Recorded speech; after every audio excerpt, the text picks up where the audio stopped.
How are you reciprocating? How are you being accountable? Is your practice ethical or sustainable? Hi, I'm Kara Kirkshank, and welcome to Essential Stories, an independent grassroots docuseries and live roundtable discussions that give voice to people on the front lines of our world's most pressing social issues. As an Indigenous person in the 21st century, there are conversations of community members saying, you walk into worlds. And I'm not a fan of the binary.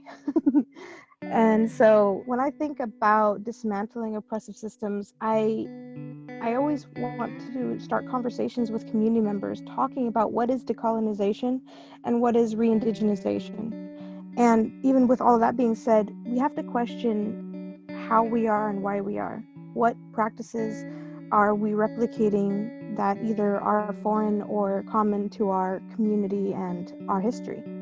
I let people know that if you do honor truth in history, if you honor your ancestors, we can recognize that all of us have ancestors that are indigenous to the earth, that have indigenous lineages from where they once came. And when you acknowledge indigenous protocol, you then recognize that wherever we are on occupied or stolen land that has a rich, diverse history.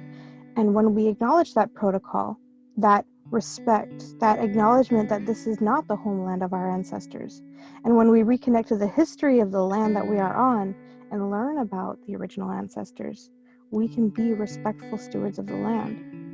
In many Indigenous cultures, elders and community members have shared with me and with our relatives that the plants, the animals, they are the first people of the earth. Humans came last, and it is our responsibility to steward the land, to tend it. Yes, to sustain ourselves, but to be in community with all living systems.